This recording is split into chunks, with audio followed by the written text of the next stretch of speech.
Hi there, I'm Lesley Stewart, and I'm here tonight with the school dog from Perry School. She is a little Aussie and her name is Indy, so say hi to Indy. I wanted to share with you tonight that I received several emails over the past few days from parents who are asking me to put together some advice and tips on how you can talk to your child at home during the coronavirus. At this point, the coronavirus is everywhere in terms of the news. It's popping up on every iPhone, every iPad, on the television stations, and it's probably dominating most of the conversations between adults at this point. I wanted just to first impress to you that you are the mediator for information for your child. So one point to keep in mind is that it's very important to try and shield your child as much as possible from seeing and hearing the news of the coronavirus. That could be played over and over. It could actually be detrimental to your child over long term.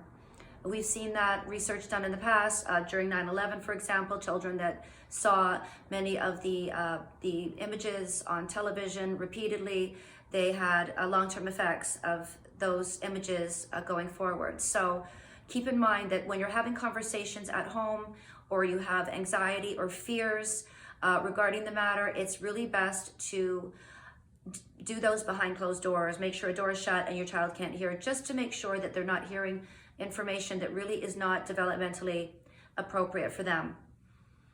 On the other hand, your child at this point knows there's something going on that's different.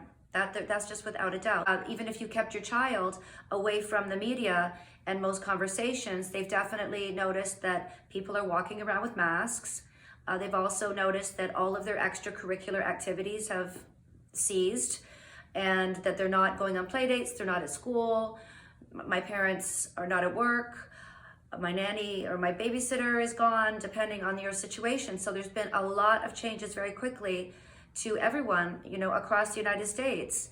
So with that in mind, it's really important that we talk to our children. Talking is super important. One of the quotes that popped up in my mind, I used to watch Mr. Rogers when I was a kid. He was one of my favorites, and he always had a real special way of talking to children during these crises or with uncomfortable topics that were not so easy to talk to children with. And he had a special way of doing that. And one of the quotes he said was, anything that is human is mentionable, and anything that is mentionable is manageable. I think he has some words of wisdom there that we should take and make sure that if our children have questions, that we answer them in an honest and factual way without giving them too much information that might scare them or make them feel uncertain. One of the things that you can do regarding the coronavirus is you can explain to your child that it's like a flu. It is a flu, and they can probably recall themselves having a cold or having a fever, or maybe they've seen one of their siblings or their family members get sick, and it's similar to that.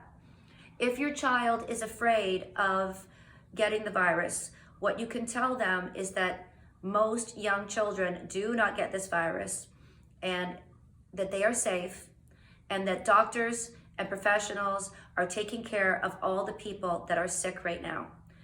Another thing that you can do is really help your child feel proactive and solution-based by being action-oriented. And what we do at the school here when we are talking to children about passing germs from one person to the other and not getting each other sick and being safe, we call them germ busters. We call the kids germ busters, and we have different ideas of how to help the children stay safe but still make it fun.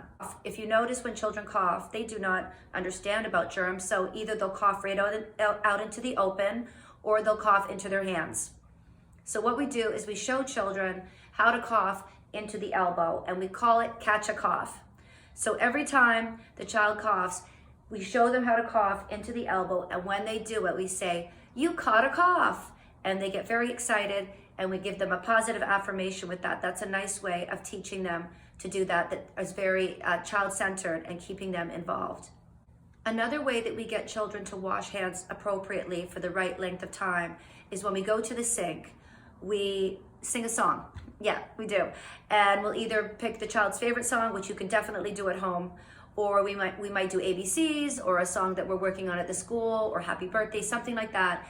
And that will make it that will help to keep your child focused and stay at the sink longer, so that you can do a full washing with soap and water and making sure that they disinfect their hands. It's best to keep in mind that the coronavirus is very, very different than other crises that we have witnessed in our lifetime. I'll give you the example of 9/11, because that was something devastating for New York City and for the world. And we had the day of the crash, and then we had the aftermath. And the coronavirus situation is very different, because it seems that every day it seems to keep rolling and evolving and changing and growing. And we don't know where the end point is. And that's very uncertain and creates anxiety and fears amongst all of the adults that are coping with that across the world. So one of the things I wanted to mention to you is, if you're going to talk to your child, please make sure that it's during a calm time. If you're feeling anxious or fearful, take a breather, take a walk, and pick a different time to talk to your child. In addition to that, I wanted to let you know that it's really important to take care of yourself and not get over influenced or inundated with all of the news and media to a point where you're not taking care of yourself and you can't be a good parent. So keep that in balance. I know it's easy to run to the phone or run to the updates to keep yourself informed, but keep that in a balance so that you can take care of yourself and ultimately take care of your child. I hope that these tips help you today.